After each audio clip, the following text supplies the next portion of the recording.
Black Labor, White Wealth: The Search for Power and Economic Justice by Claude Anderson. Chapter 2: Power and Black Progress. Black and power are the oil and water of American politics. Power plays a critical role in black white race relationships in America. Though we cannot see, taste, or touch it, we can sense its presence and attest to its strength and potency. It affects all manners of human relations.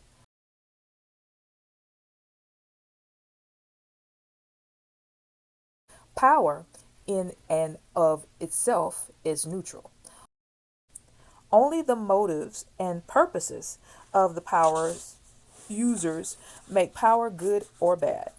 It has been abusively used to create divisions between black and white people around the world. A racial and ethnic hierarchy disproportionately distributed nearly 100% control and ownership of wealth, material resources, and privileges to whites at the top of the social order, while blacks assigned to the lowest levels were disproportionately burdened with poverty, powerlessness, and social exclusion.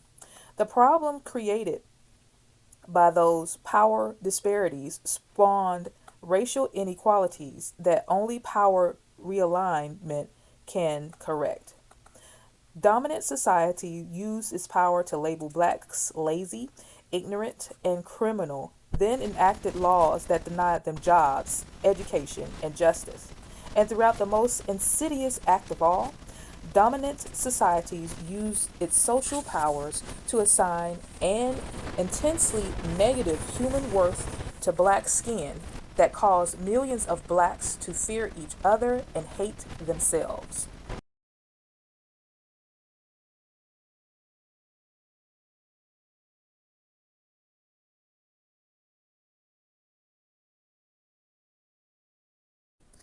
Black Labor, White Wealth: The Search for Power and Economic Justice by Claude Anderson. Chapter 2: Power and Black Progress. What is power? Power is defined by Webster's dictionary as the ability to bring about fulfillment of one's desires and needs. Behavioral scientists add another nuisance to the meaning by including in the definition the notion of one entity imposing its will on another. Along the same lines, Thomas Sowell, an economist, defines the term power in a much broader sense in his book, The Economic and the Politics of Race. He added the qualifier that power is not simply the ability to get something done, but to get it done despite the resistance and opposition of others. It is in this last definition of power that is used in this book. A true power holder can enforce its decisions and will on the less powerful by applying or threatening to apply penalties or force. Or it can elect to secure compliance to its wishes and decisions by providing or offering rewards. The final decision on the use of any particular form of social control belongs to the power holder. Those holding power have used it effectively in organizing and controlling blacks to the benefit of the larger society. Power has determined the quality of black life.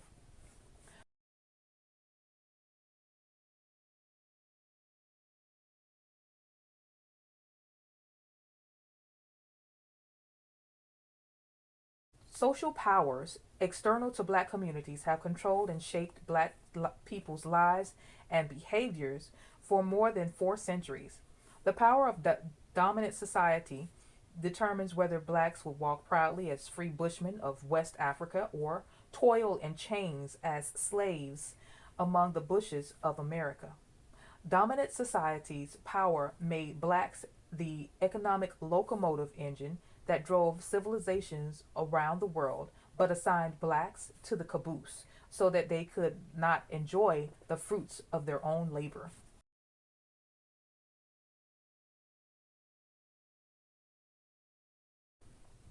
Black Labor, White Wealth.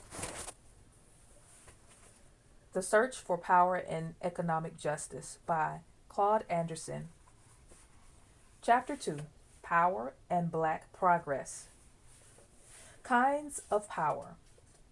To advance the self interest of an individual or a group, humans use numerous kinds of powers. The most common form of power in black white relations are group power, institutional power, wealth power, numerical population power, political power, and voting power.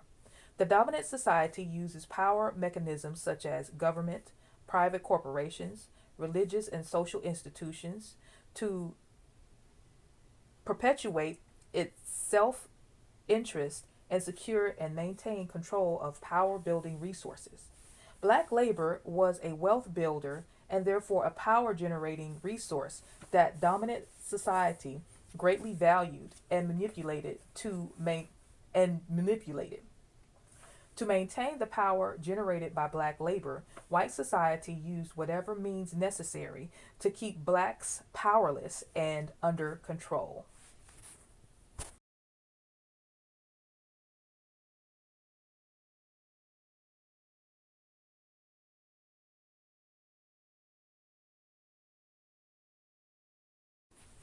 Black Labor, White Wealth: The Search for Power and Economic Justice by Claude Anderson. Chapter 2: Power and Black Progress. Group Power. The United States constitutional spirit of individualism, notwithstanding group power, was the true and base origin of all rights in the American society. Group power is typically manifested when a collective of individuals organize and pool their resources to achieve common goals and share benefits. Such action is the primary instrument for securing objects of interest and power.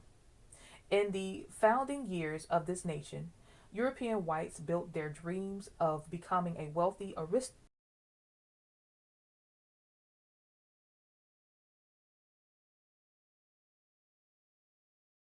aristocracy within a capitalistic democracy on the backs of black slaves. The collective power resources of many people, nations, religions, and organizations were aligned and concertedly used to exploit blacks.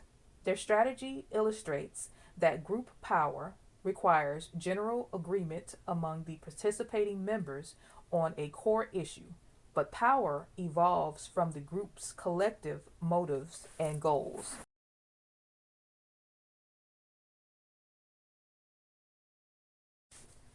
Black Labor, White Wealth: The Search for Power and Economic Justice by Claude Anderson. Chapter 2: Power and Black Progress. Institutional Power. Institutions arise and exist only by means of group behavior, or institutions center their activities around fundamental social, cultural, academic, racial, religious, or financial needs. They permanently unite a group of people in a cooperative task. Once decisions have been made by a larger society, institutions use their resources to confirm and explain why the larger society made such decisions, and occasionally, institutions are called upon to play leadership roles. Institutions can acquire a variety of power due to their non biological permanency. If financially supported, they survive aging, political shifts, and drastic social changes. An institution's powers are proportioned to and may be measured by its ability to create, store, and circulate data, develop and influence public policies, aggregate people around issues, network with other institutions and organizations, and stimulate the development of leadership. Institutions that can do all of these things well become more powerful. The greatest limitations of institutional power is the lack of transferability of its powers to a particular individual at a particular time on a particular issue. This institutional limitation promotes institutional leadership instead of charismatic personalities. Considering Black America's dire dilemma, the formation of a network of intellectual institutions is imperative for building power bases.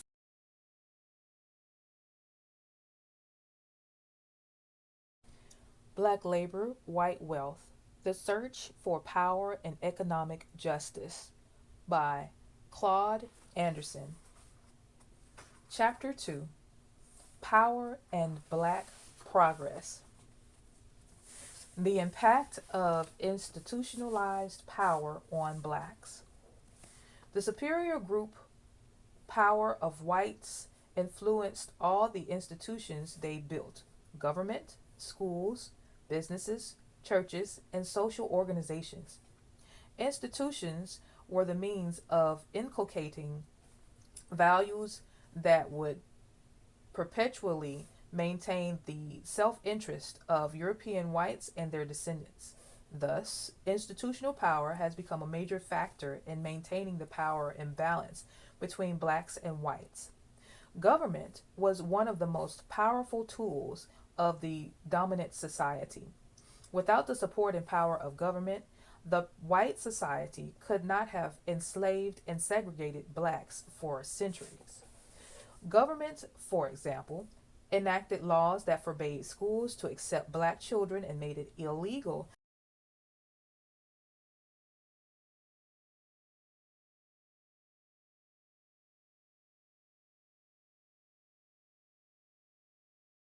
to teach a black person to read or write.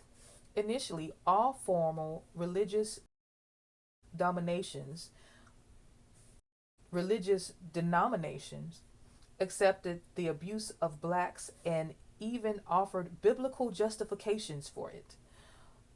Though through government, businesses, churches, and other institutionalized power holders, white society controlled the wealth, power, and resources. They also controlled blacks, their primary labor source. Black Labor, White Wealth: The Search for Power and Economic Justice by Claude Anderson. Chapter 2: Power and Black Progress. Wealth, power. Economic power has always been the greatest source of power for individuals and groups in America. Individuals who merge their political and financial resources into a group can become very powerful in a capitalistic democracy. For instance, Jews and white Anglo Saxon Protestants, WASP, have uncontested control over a disproportionate share of America's wealth. Wealth gives them options. They use their wealth as political tools to open doors to new economic opportunities for their respective group, to punish others, and to block the doors of opportunity. Obviously, all whites do not possess great wealth and power, but because of their strong sense of racial cohesion and their compulsive beliefs in keeping economic resources within their communities, the resources of wealthy and powerful whites stay within the white community. They rarely help non whites, especially blacks. Chancellor Williams, in his book, The Destruction of Black Civilization, wrote, Caucasians will wage frightful wars against other Caucasians, but will quickly unite, as though by instinct, against non whites, not only in wars, but in international policies. They have developed a kind of built in solidarity in their relations with non Caucasian peoples. This fact, as much as anything else, helps to explain their position as masters of the world. Together, wealth and politics represent a potent combination of power because they are versatile, and by working together, they can produce other forms of power.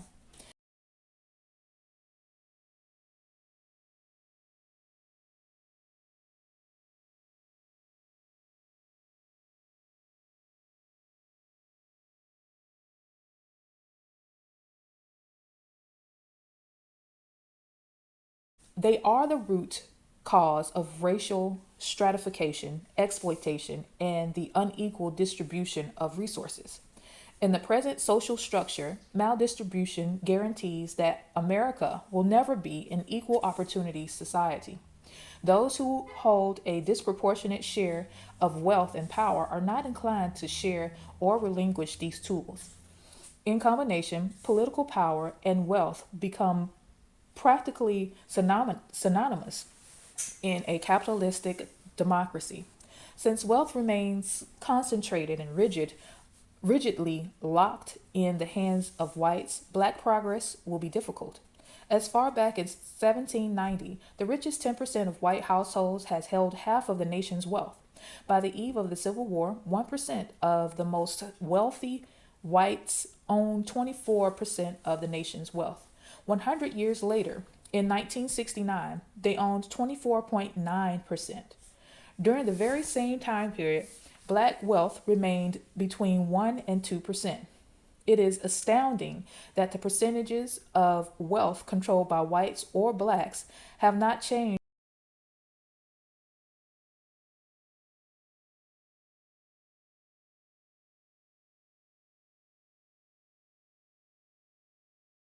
throughout this nation's involvement in the Civil War, emancipation of the slaves and Reconstruction, World War I, the Great Depression, World War II, Korean and Vietnam Wars, and the Civil Rights Movement, which was followed by a second Reconstruction period.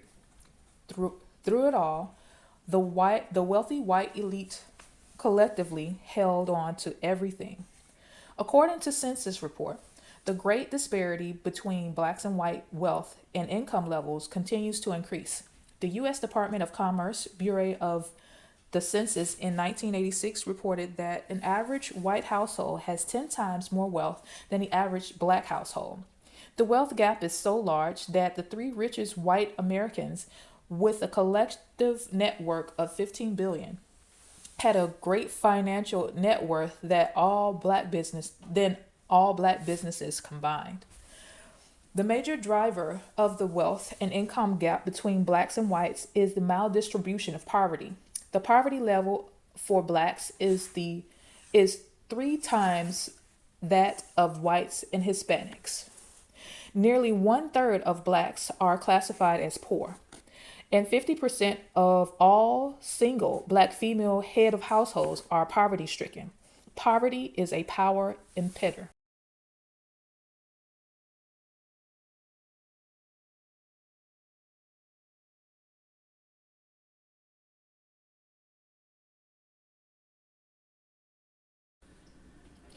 Black Labor, White Wealth: The Search for Power and Economic Justice by Claude Anderson.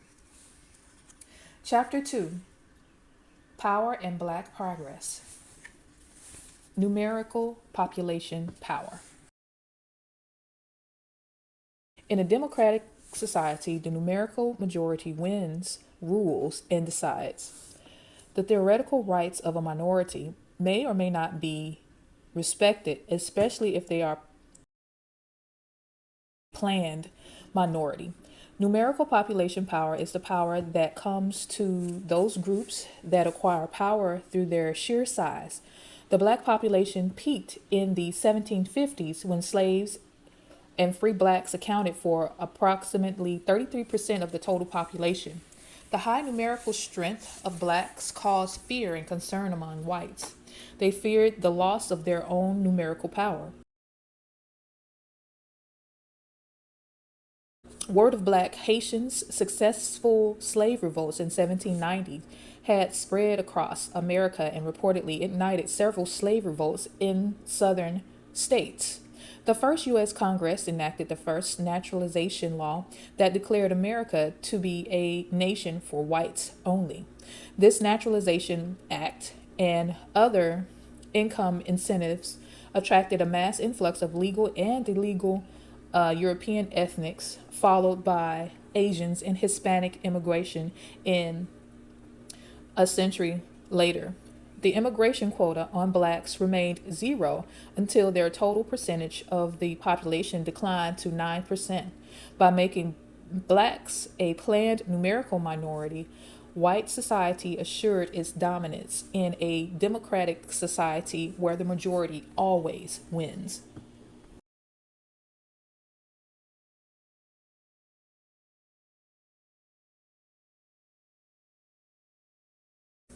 Black Labor, White Wealth: The Search for Power and Economic Justice by Claude Anderson. Chapter 2: Power and Black Progress. Political power and its supportive concepts. Political power comprises all of those activities that relate to the authoritative uses of public and governmental powers under existing traditions, laws, and constitutional authorities of government. But political power can be acquired either through or outside of the normal process of elective or appointed office. Political power is an important power for a depressed group to have because politics is the process that typically decides who shall have what benefit in life. However, groups aspire to gain political power can only obtain and use it if they have economic power as well. Economic power allows a group to possess and exercise control over its own power rather than seeking access to another's power.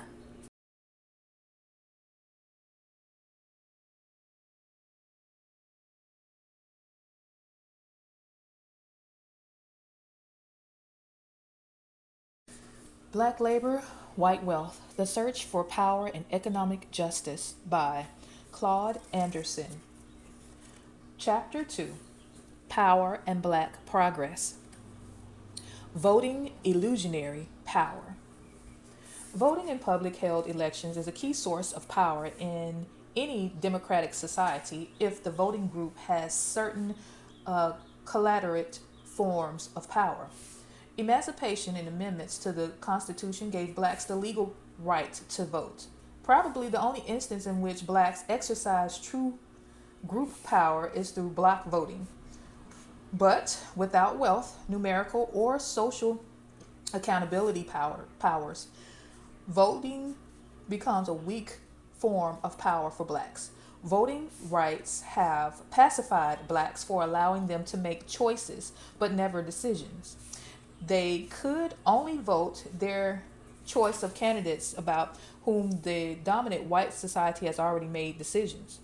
The weakness of black voting power was demonstrated when a white anti Reconstruction backlash in the South took voting rights from blacks within a generation after they were granted in mid 1860s. It took nearly another century to restore blacks' access to the ballot box. Since the 1960s, blacks consistent level of voter participation indicated they steadfastly believe that their voting power can significantly change their life conditions. This will not happen through much effort, and expenses go into black voter registration and get out the vote project. Blacks have successfully put black and white candidates into high governmental offices by voting in blocks. But blacks have failed to buttress their block voting with other forms of group power building activities. Voting itself is a limited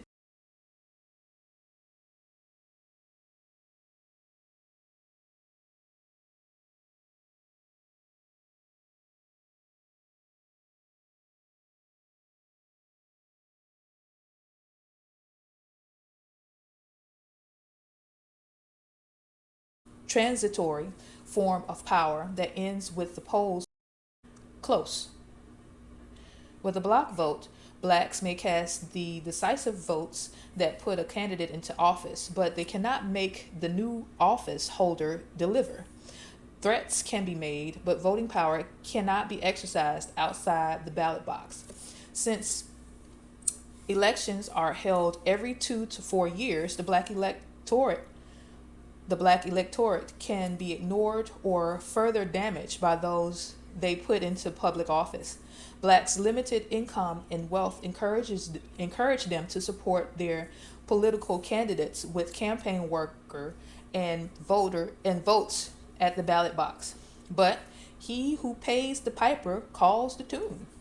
Black communities in recent years have failed to use their limited financial power and resources to persuade outside forces to create change inside black communities. One of the most noteworthy times that they did was the Alabama bus boycott. Beyond doubt, it was more effective than the ballot box. When money stopped flowing from black to white hands, the white society in Alabama listened and changed a little.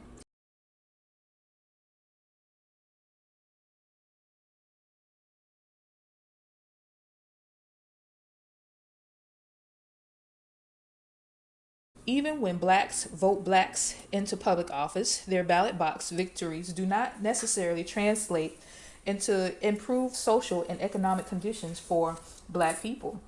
Some black elected officials have been reluctant to initiate programs solely targeted to blacks.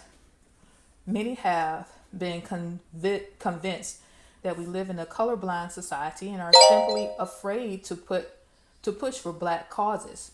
Thus, black political power has yet to become an effective strategy for getting vitally needed resources to black communities. Though the rule of the politics is something for something, black Americans are never specifically rewarded for their overwhelming support for candidates for public office. Black officials are skittish about using the power of their offices to specifically address the needs of black communities because they are concerned about generating a white backlash. It's easier for them to propose or support programs that are ambiguously designed to assist everybody rather than just blacks. For their political support, blacks have always been denied quid pro quo or something in return for their votes. Some black office holders, like their white political counterparts, practice trickle down politics. They demonstrate their productivity to blacks by pointing to legislation and programs that they supported for civil rights, poor people, minorities, the homeless, immigrants, prison reform, and public works. Few can point to a program or policy that was enacted specifically and solely to relieve the horrendous conditions in black communities. At nearly every level of government and in corporate America, there are some programs or policies that target women, Indians, Asians, Hispanics, handicapped, and other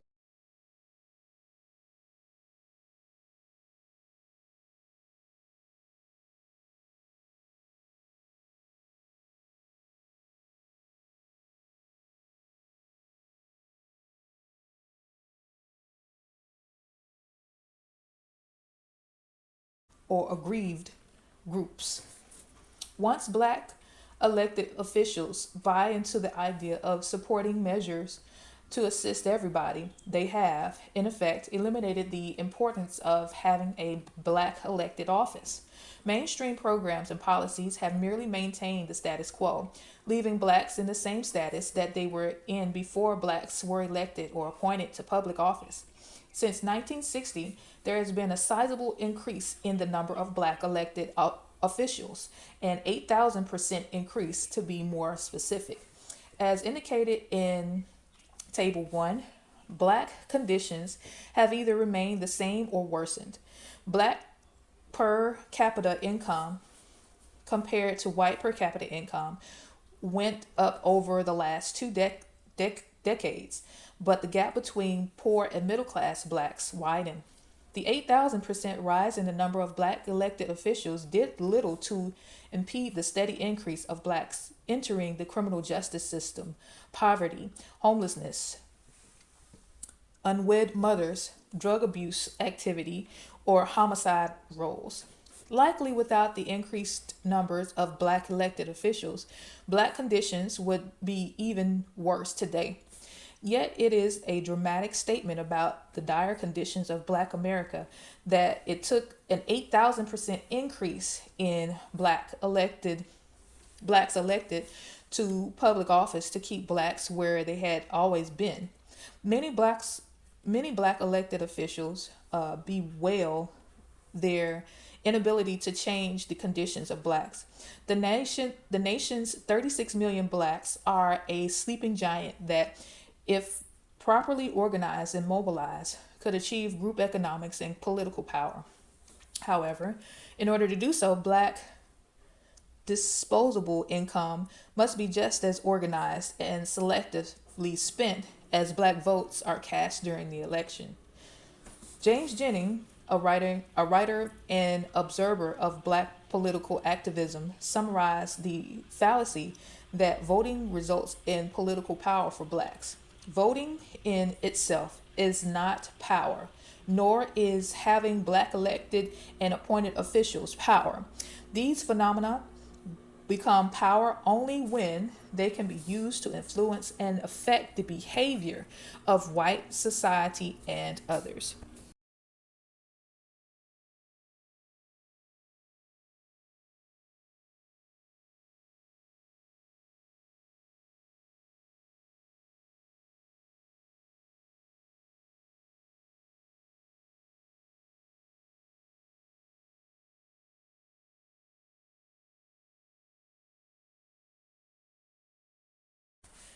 Black Labor, White Wealth: The Search for Power and Economic Justice by Claude Anderson. Chapter 2: Power and Black Progress. The Importance of Power for Black People. Without increased wealth and political power, blacks cannot correct the multitude of social ills that have become embedded in the fabric of their communities, nor can they acquire the power they need to through a shared power arrangement with the dominant white society. The dominant society will not permit blacks to use their power within white institutions to improve social and economic conditions within black communities, especially since whites as a group generally have neither the interest nor incentives for correcting the conditions. Consequently, blacks must develop their own group and institutional powers, then remedy the inequalities that have been historically imposed upon them. Progress has eluded black people because they have been powerless to get what they have to get what they wanted and needed, and they have not been able to stop others from depriving them of the necessities of life. Since slavery in the 1954 desegregation decision, blacks have experienced political and civil right improvements. Blacks have related free access to voting booths and voted for any candidate that the power structure offers. They have access to public restrooms, lunchroom counters, and the front seat on any bus. However, civil rights did not bring about much change in their ability to pay for the best facilities or seats. Civil rights have been ineffective for most blacks in terms of improving substandard housing, lowering their unemployment rate, transferring transforming dysfunctional schools, removing massive poverty, reducing high crimes, or eliminating social rejections by whites, Asians, Hispanics, and other ethnics. Black social and economic progress will come about only when blacks muster the power and the commitment to bring forth positive change.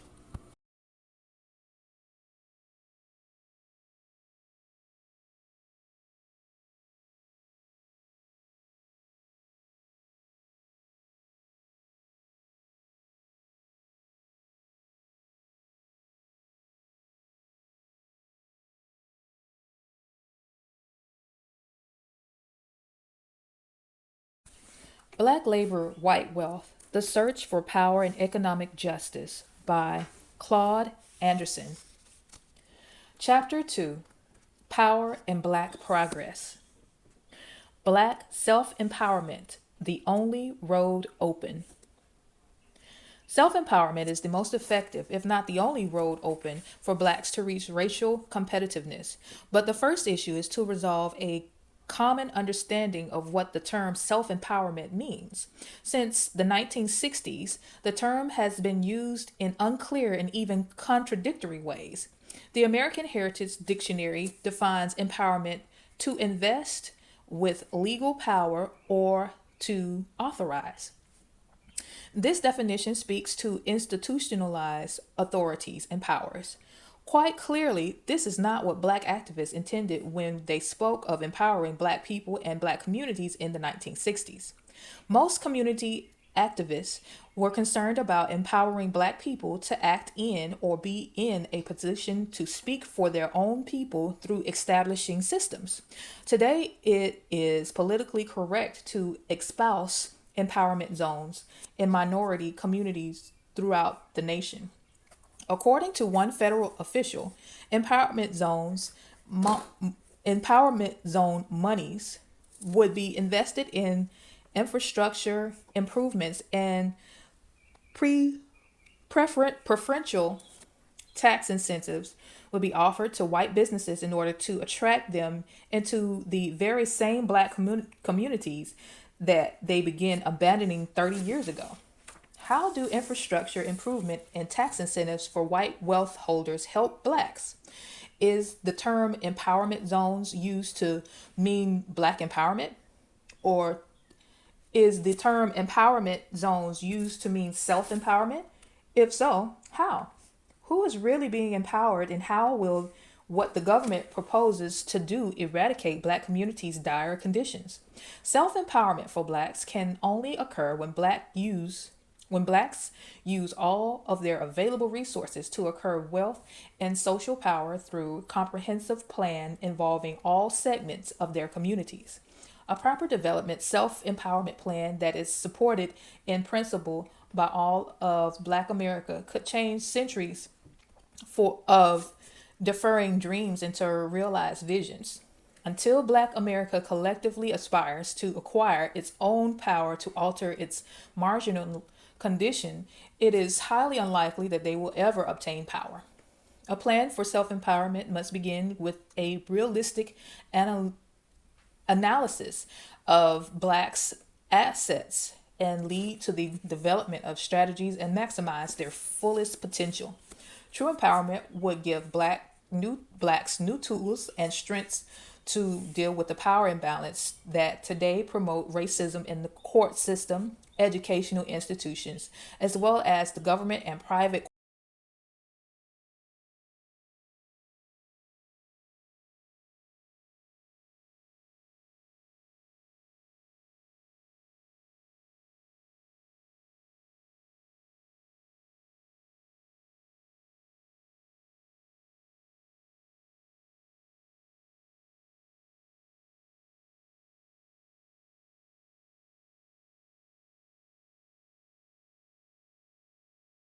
corporate sectors. These entities have no accountability to blacks, even though they exert tremendous power over blacks. They are responsible, they are Tories of the cultural power of whites. They have not changed through the centuries, thus they still safeguard the culture, heritage, and social values of original European settlers. Black Labor, White Wealth: The Search for Power and Economic Justice by Claude Anderson. Chapter 2: Power and Black Progress. Organize and power will come. A great writer once said, "Those who the gods would make powerful must first organize." Few words could be truer for blacks. Whether individual blacks are firm believers in the concept of integration, segregation, or moderation,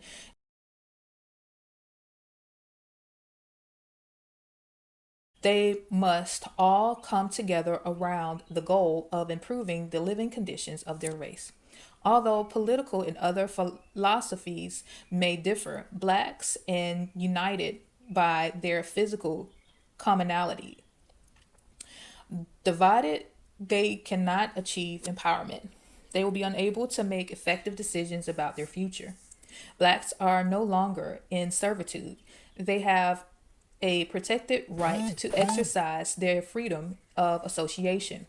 They may freely organize in their own best interest. No other ethnic or racial group will organize for nor represent blacks' interest. Society is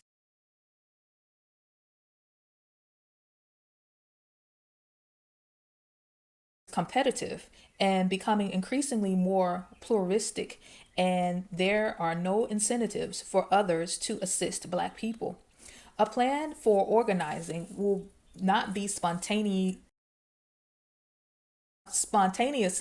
materialized.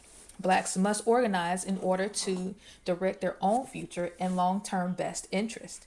In the past, blacks organized to address specific issues that aggrieved them. The resultant organizations therefore lacked permanence.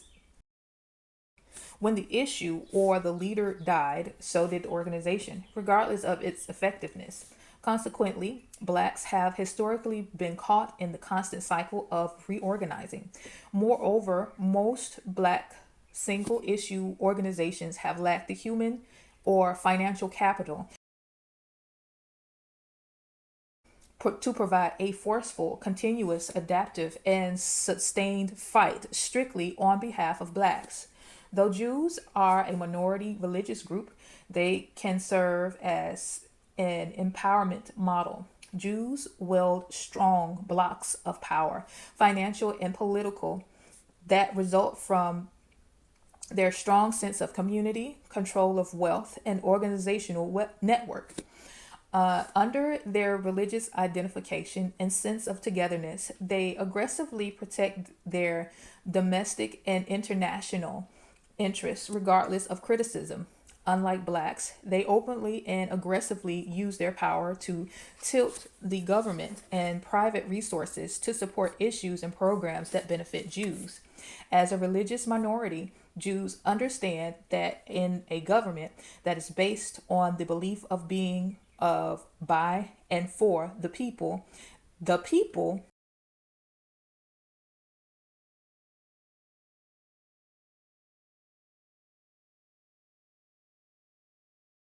are those who can concentrate their power and get what they want. Harold Cruz, the historian, criticized blacks' failure to develop new organizational leadership for collective decision making. Using Jews as a model of organizing, Harold Cruz lamented that history has taught Jews that without a strong, purposeful organization, there was little chance for survival in a hostile world. To this very day, blacks have not learned this lesson. Blacks are a sleeping giant with some limited potential for developing economic and social power. But regardless of the limited natural nature of their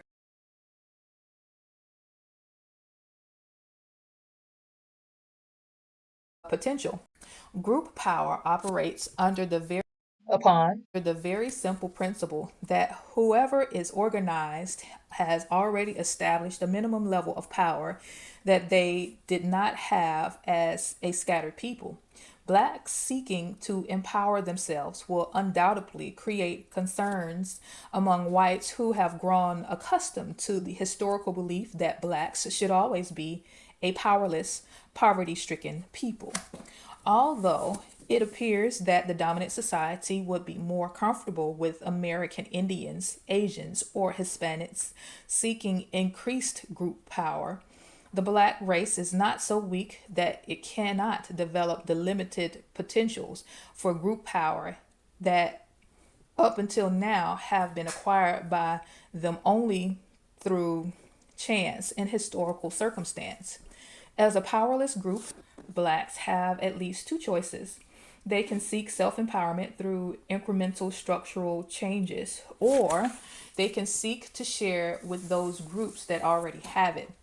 Blacks, to a large degree, have taken the latter route and have looked for access to white power holders for a stake of power.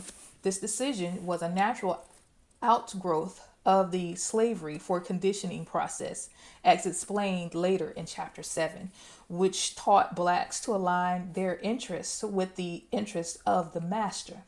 The social phenomenon is apt demonstrated both in the behavior of Sambo in Uncle Tom's Cabin and the real life acts of black conservatives. At best, access to power allows the power seeker the opportunity of being near the power holder and to secure personal benefits or limited benefits for the needful masses. In seeking to share power with whites, blacks must understand the drawback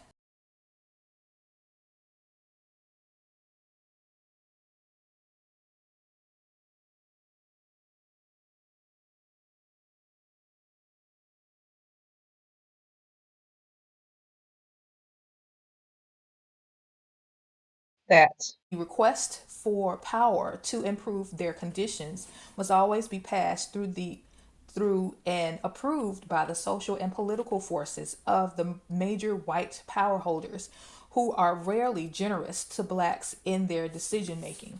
As James Jennings in his book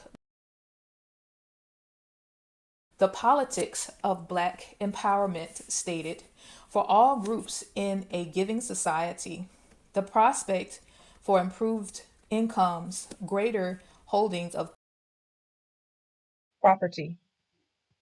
and more favorable life chances generally is profoundly influenced by the group's relationship to instruments of power. This means the ability of blacks to use all those sanctions, rewards, and inducements and methods that people in the advanced society use to control their environment and influence the behavior of others. Unity or group power is the most important ingredient in the advancement of a racial group. Group power is essential to make the most of blacks' access to power as they endeavor to acquire power itself.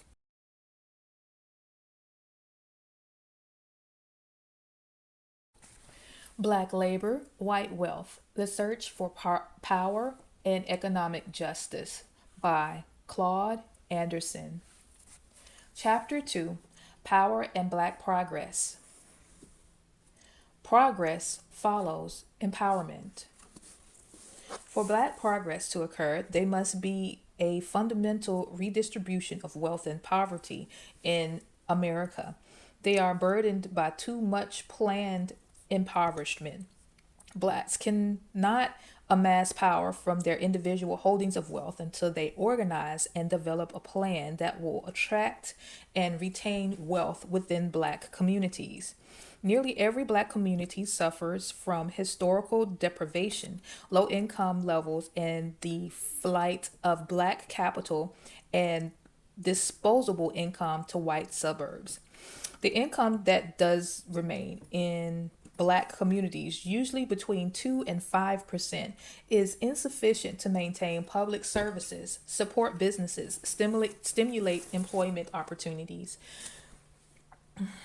It cannot support a political structure dedicated to advancing black interests, nor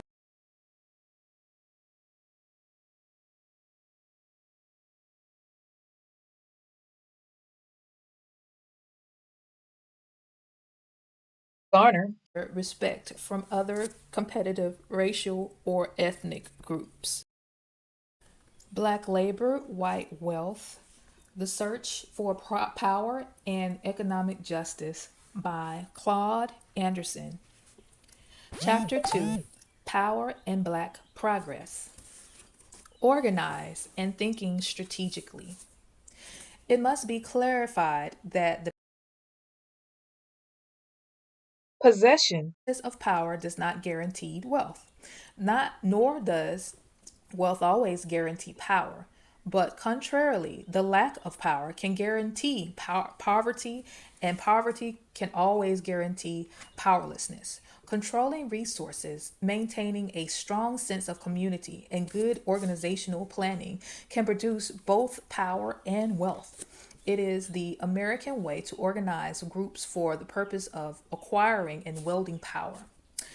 While most groups realize that there is strength in numbers, apparently, according to one study, some blacks do not necessarily see strength in grouping themselves with other blacks. In a study of group power, Evans and Gills reported that increased concentrations of blacks served to generate higher levels of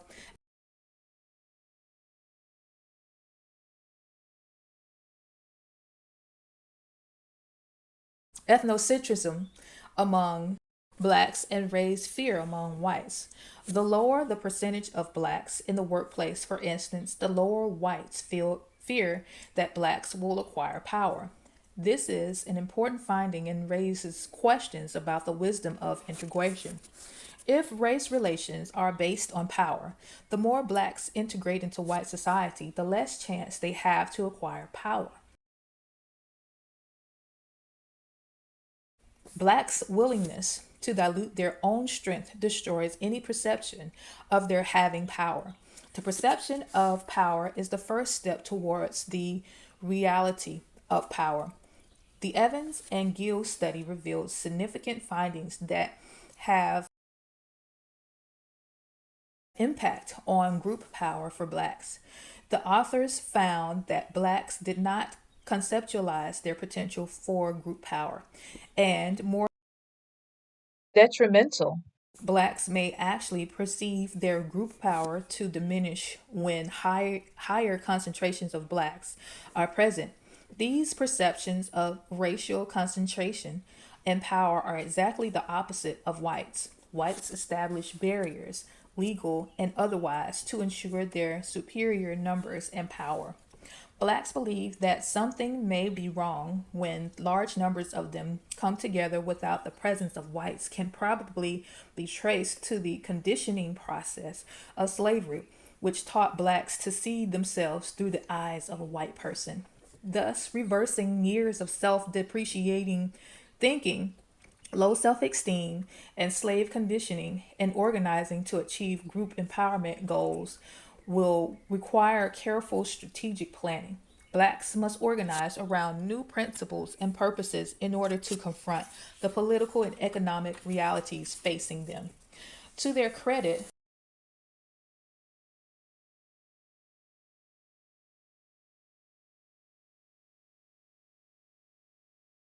black intellectuals in the ante and post bellum periods did try to organize and plan.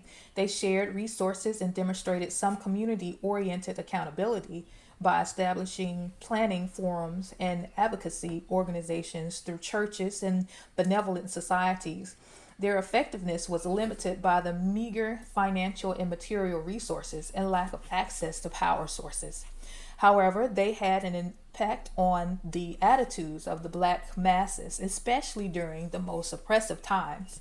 Some noteworthy planning organization that were singularly committed to black people were established during several historical periods. The Negro Conventional Movement in 1830, the Niagara Movement in 1905, the African Community League in 1914, the United Negro Improvement Association in the early 1900s, and the National Negro Congress in 1936.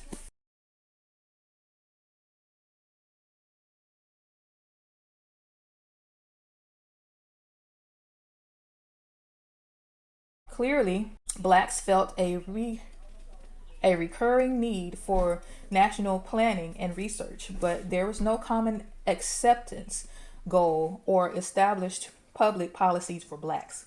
Differing philosophies and political personalities confused the issue and bogged down the organizations. In the recent past, blacks organized over specific issues such as discrimination, crime, unemployment, or voting rights. As stated earlier, the organizations either faded when the issues faded or lost potency and became non threatening advocacy groups. They found it easier to organize advocacy groups whose narrow focus did not appear as threatening to established power. On the One of the first known and longest lasting attempts by blacks to establish a national planning group was the Negro Convention movement, which began in 1830 and continued through the Civil War. Black leaders throughout the North got together to identify problems, develop policies, and speak as a united voice. This movement was followed by the Niagara Niagara movement. In 1905, W.E.B. Du Bois, John Hope, Maurice Trotter, and other vocal young black intellectual met in Niagara Falls in Ontario, Canada, and founded the Niagara movement. This organization was primarily political in its objectives.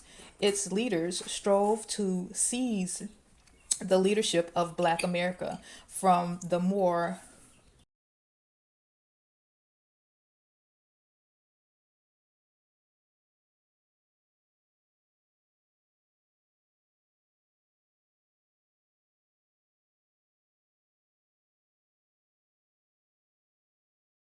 conciliatory emphasis of Booker T. Washington. Further, they wanted to establish a platform from when to condemn the white prejudice that they found all about them. They hoped to resurrect the spirit of the angry abolitionist leadership that preceded the Civil War. In the early 1920s, chapters of the United Negro Improvement Association sprung up all over the nation. It was the largest mass organization in Black history.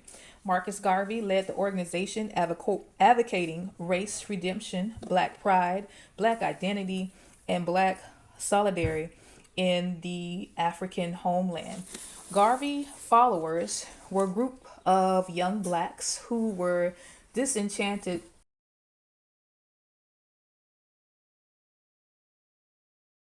with the NAACP and the National Urban League unwillingness to develop meaningful policies and programs to uplift the economically depressed masses.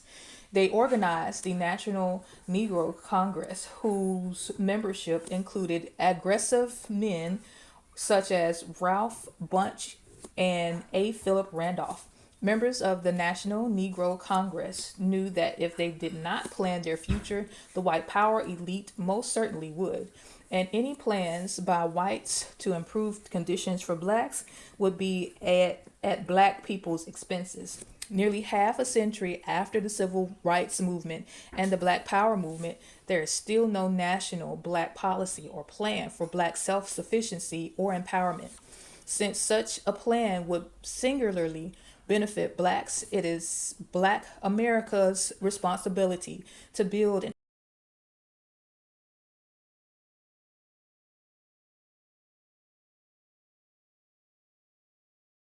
organization that will develop a national plan.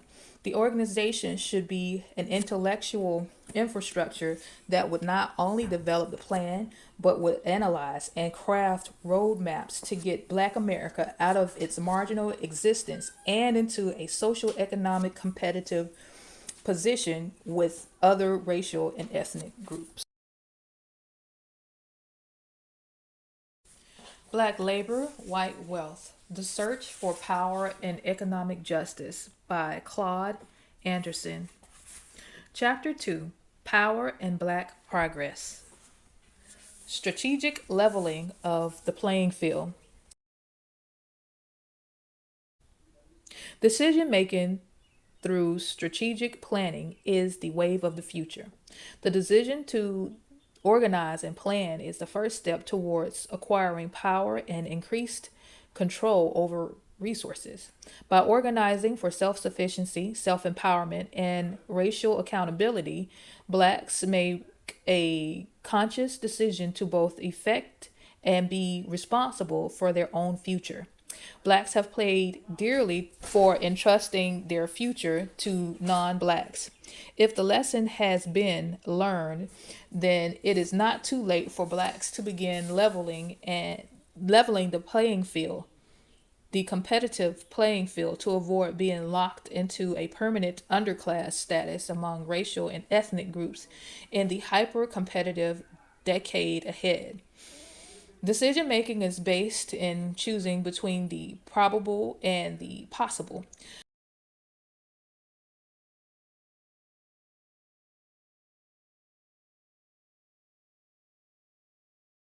Specifically, blacks must identify and choose preferred paths based upon their historical experience, present conditions, and future needs. If blacks ignore these factors and continue to be non involved as a group, it is highly probable that they will get stuck in non preferred paths in the future. More to the point, there is a rule of human behavior that states that if we continue to do the same thing that we have always done, then we will continue to get the same results that we have More. always gotten. If blacks want different results and an improved quality of life, they must make different decisions as a group. Once blacks design a national plan, even if the plan fails initially, blacks will have at least improved their image as an organized group of people interested in an improved future.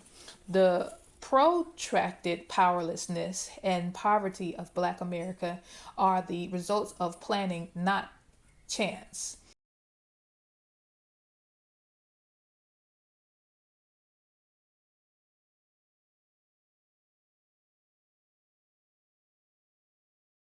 The planning was not done by blacks. In 130 years that blacks have had their legal freedom, they have not had collective long term planning for public policies for black people.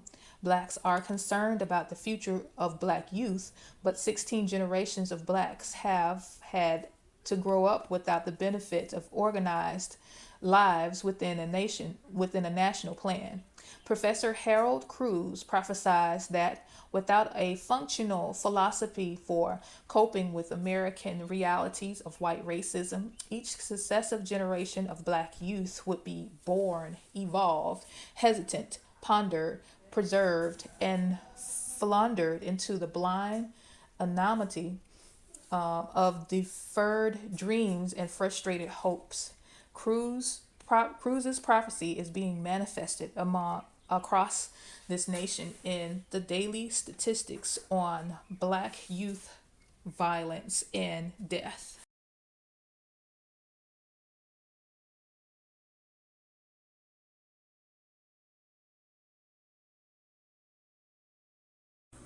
Black Labor, White Wealth: The Search for Power and Economic Justice by Claude Anderson. Chapter 2: Power and Black Progress.